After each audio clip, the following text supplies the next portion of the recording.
Hi guys, and welcome to another Wisdom Wednesday. On today's episode I'm going to be talking about strength training for running. Now, runners are often adverse to lifting weights because they're perhaps understandably worried about putting on weight, or they see, for example, people who have been lifting weights and the muscle that they've added to their frame or the weight that they've added to their frame, and they think, I don't want any part of that. Any extra weight I add is going to mean that's going to slow me down. And in today's video, I'm going to explain why, if you understand the process of strength training for the purposes of improving running performance, how you can avoid this and how it's actually going to improve your performance if you do so. So just to give you an overview of what we're going to cover in today's presentation, we're going to cover how to add strength without adding weight and why this is going to benefit your running performance. We're going to bust a few myths in terms of whether lifting weights actually leads to muscle gain or whether there's any way around this, and how to do so in a way that's going to avoid slowing you down, are going to add to your speed, improve range of motion, and ultimately improve your resistance to injury. We're going to speak briefly on training concurrently, which means we're going to improve our conditioning from our running based part of our program, whilst also training to build strength, which is going to improve our resilience to injury, reduce the risk of us suffering overuse injuries, and finally is going to improve our sprinting speed. And finally, we're going to finish with some example sessions putting into practice the concepts we've gone over in this presentation. So, strength training. Why should runners be doing it in the first place? Surely strength training is what we do to build muscle. No? Wrong. A lot of times runners, or people in general, when they hear the word strength training, they think it's synonymous with bodybuilding. Now, strength training or training with weights is a form of training that bodybuilders use in order to get bigger, but they apply it slightly differently to how you should be looking at it as a runner. Bodybuilders will use high reps, will go close to failure, and will lift much more frequently than what you would have a runner used. Now, yes, if a runner trained like a bodybuilder, you may well increase muscle mass provided there is sufficient calories and sufficient intensity, but realistically, this is not what we're aiming for. We want the strength to tolerate the repetitive loads associated with running. So a lot of runners clock a lot of distance in their running, and because it's a similar movement pattern, your foot striking the ground in a similar way, this is going to increase the risk of injury. So we need strength to avoid breaking from these repetitive loads. Strength training has also been shown to improve running efficiency. Now, the stronger you are relative to your own body weight, the lighter your body weight is going to feel to carry for several miles at a time. It has also been shown that strength training or stronger runners are better able to cope with higher intensity running, and it makes sense that because their body mass feels lighter, they're able to prolong the speeds that they can maintain over a certain distance. And finally, strength training is anaerobic in nature. A lot of runners will look at strength and conditioning as a way to bolster existing strengths. That's not what we're about. We need to target the weaknesses of running. Now, if you are a longer distance runner, chances are you don't hit full range of motion unless you start to sprint. Now, you're going to want to sprint at some point in the race, whether it's to kick off away from another runner, whether it's to sprint finish, you're going to need to have that kick or that anaerobic powerful energy system with you. Strength training is what's going to help you recruit more motor units, which are part of the muscle. The more motor units you can recruit, the more powerful you're going to be. So how are we going to do this?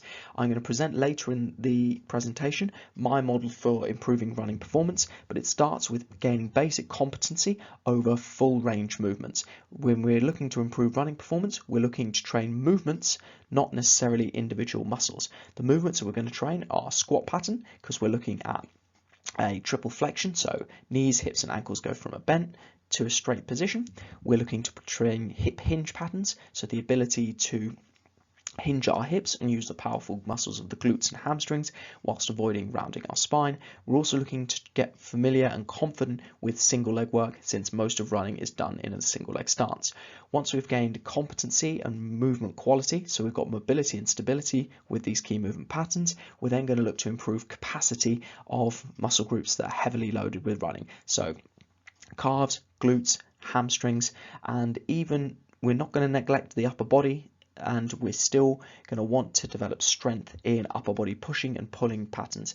The lats, which is a muscle in your back, crisscross and connect to your pelvis. So if you think I'm a runner, I only need to do lower body, if you neglect the lats and they get tight, that's going to affect pelvic positioning, which is going to affect your ability to get into an efficient running stride. So what does this look like? Well, that's something that I'll leave for a later video, but as I said, we're going to train with low reps when we're trying to get stronger. We're going to train with higher reps for local muscular endurance, but again, most runners probably have sufficient enough muscular endurance, but if we don't test it, we'll never know. And this testing is something that I cover in my athlete profile product, which I'll soon be releasing, which will highlight your weaknesses, your strengths, and where you need to be prioritizing your training. So why will runners struggle to gain weight? So firstly, intake versus expenditure. A lot of runners simply don't eat enough to meet their calorific needs and will probably struggle to eat enough foods in order to gain the weight, whether that's fat or muscle. The second one is consistency of the training stimulus. Now, if you run, say, 5-6 times a week and you lift weights once a week, the reality is your body is going to adapt to the stimulus that you have presented most, which is running.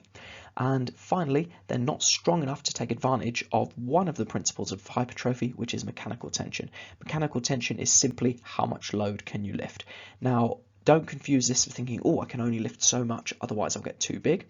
You want to be able to lift enough weight where you've got a foundation of strength, which is going to improve your resilience to injury and is going to help you take advantage of that increased strength and improve your power in running specific movement patterns. And also another reason why runners are going to struggle to gain strength is because the pathways of improving endurance and improving strength pull the body in opposite directions. Now, if you try and do both simultaneously, you're almost going to struggle because, like Stretch Armstrong, you end up staying in the middle whilst your body gets pulled at either end. Now, if you look at CrossFitters' physiques as pictured in the picture compared to Mo Farah, you'll notice that they are much more muscular than Mo Farah. The reason for this is, in comparison, their weight training is going to be a lot higher. They're going to be using or inadvertently using the principles of hypertrophy, which are mechanical tension, how much weight can you lift. Most CrossFitters are stronger than runners. They're going to be applying the principle of metabolic stress, which is basically the pump or the burning sensation in your muscles, because CrossFitters go far closer to failure with the nature of the workouts they do. And finally, overall muscle damage. Now, because CrossFitters damage the muscles in many different ways, they go close to failure, they lift heavy weights, they use a variety of different movement patterns, they're going to be more likely to have their bodies adapt and gain these muscular physiques compared to a runner who trains specifically for running in their conditioning side of things, and their weight training, if done properly, should be more low rep and high intensity work, so they're staying far away from muscular failure. Now, we are what we repeatedly do. Excellence is therefore a habit, is a quote I particularly like, but I think it's pertinent and also relevant to strength and conditioning in that we adapt to what we repeatedly do. So if the majority of your training is running, your body is going to adapt to be good at running. One reason that athletes struggle with concurrent training, i.e. the ability to train simultaneously for strength and improving endurance, is that there's only so much of finite resources the body can devote to adapting to training. What this means is if you've got your conditioning program and you just slap in a strength training program without consideration for the other one, then recoverability is limited. Your body then struggles to adapt to either of them, and therefore, as we go back to the Stretch Armstrong analogy, you don't really go anywhere.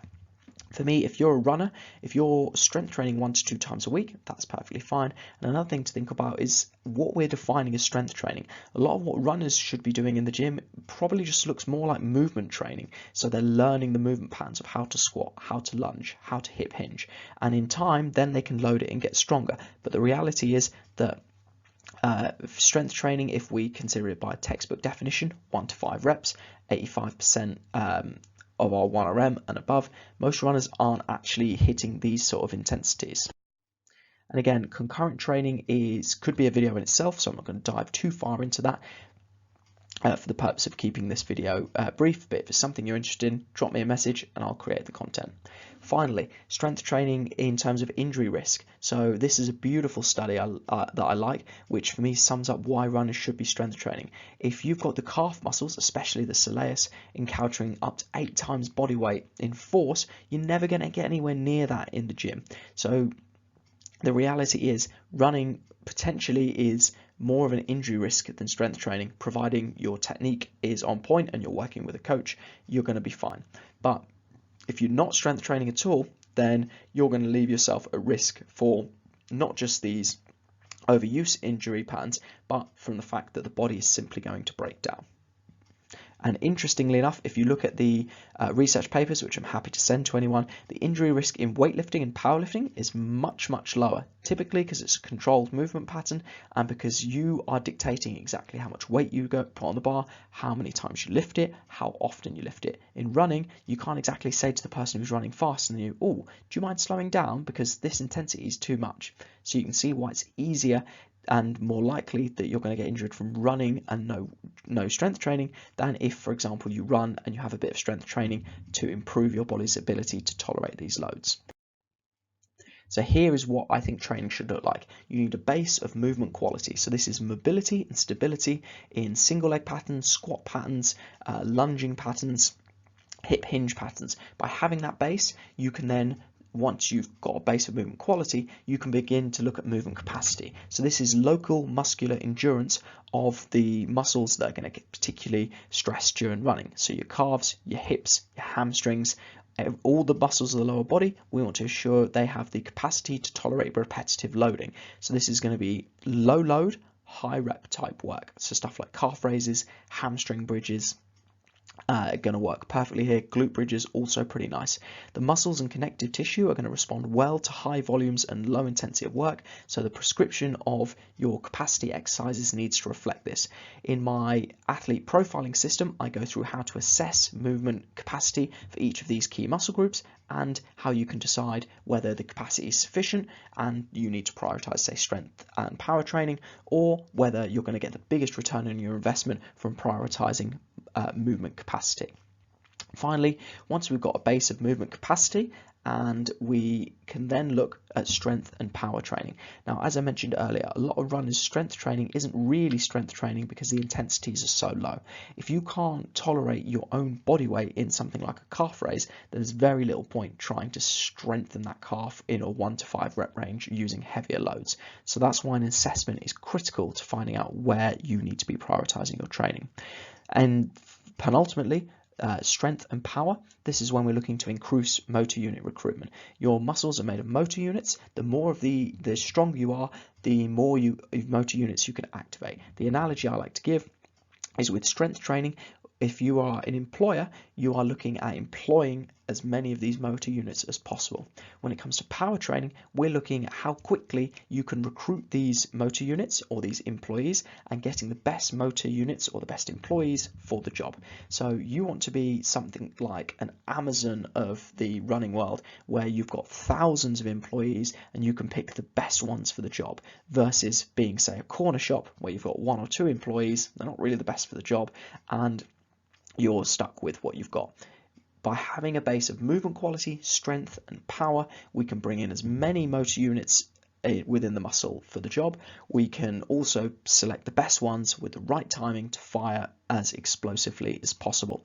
This is going to be important because if you look at someone like Mo Farah, yes, he's got unbelievable endurance, but when you can clock a sub 60 second 400 meter at the end of a 5 or 10k, you know you've got the speed and the endurance to the job. So once you've got those qualities in place, i.e. the mobility and stability at the base of our pyramid, the capacity with the local muscular endurance exercises, once you're pretty strong and powerful in terms of hip hinge, lunge, squatting and single leg patterns, then you can stack your running performance on top of that. Because you're going to be able to tolerate more running, you're going to get more return on your investment having laid the foundation and the pyramid in this way. So as I said, it should be assessment driven. It shouldn't be just, here's a random workout I found on Google. Your assessment will tell you whether you need to prioritize mobility, stability, capacity, strength, or power, also known as rate of activation. If I could give you one piece of advice, it would be buy Richard Bladgrove's Strength and Conditioning for Endurance Running. A superb book, breaks down the assessments you'll need, or you can purchase my athlete profiling system. And again, it's more in reality that it's more like a pie chart than a flow chart. It's not that you have to have this, then you move on to this, then you move on to this. It's just the assessment will dictate how much of your program as a percentage should be dedicated to each type of movement quality or each type of physical capacity. For example, if you've got someone whose capacity is excellent, then there's probably not much point in capacity being the predominating quality. Likewise, if you've got someone whose movement, mobility and stability are all poor, then it makes very little sense trying to get them powerful when they're basically doing the equivalent of trying to add more force to say the pedals of a bike, sorry, when actually they've got a flat tire and they're leaving the brakes on. Makes more sense to improve their movement competency, pump the tires up, take the hand off the brake. So here's an example training session. So I know I said you can't just rip one off the internet, but I'm going to explain the rationale behind this. So we've got elements of mobility and stability, power, strength and capacity. This is in the order that they probably should be in a training session, because mobility and stability can form part of the warm-up. Power you want to do when you're fresh, so you can be as explosive as possible. Strength work, you need to be not as explosive but still need to be relatively fresh. And finally, capacity work is because you're using the lowest intensity when you're the most fatigued. So heel to toe walks is just a little bit of ankle mobility and getting used to the foot and ankle tolerating the repetitive loading of running. Pogos, simply bringing in a little bit of explosiveness in that triple extension pattern, so the legs go from fully bent to fully straight, and we get a little bit of power off of that. And RDLs, so we're getting a little bit of strength in the glutes and the hamstrings, which is the most powerful muscles of the lower body, and is what muscles we're going to need to generate the speed in running. And finally, calf raises, just to tolerate that repetitive loading. In session 2, you can see we've got some single leg work in the warm-up in terms of walking arabesques. We've got zigzag pogos as a bit of foot and ankle conditioning, and we're also getting used to tolerating weird angles by doing a zigzag pattern. We've got split squats as our single leg strength pattern, and finally hamstring bridges for a little bit of capacity. If you are interested in a full assessment, you can head over to my Patreon or drop me a message to access my athlete profiling system. Alternatively, if you're new to strength training and you want to build up but you don't want to break down, my average to athlete product is going to be perfect for you. If you've enjoyed this content, want to request content, or simply are in a position to be able to support it, then please head over to my Patreon and feel free to get in touch if you have any questions. Thank you for listening. I'm Todd Davidson, P2P Coaching.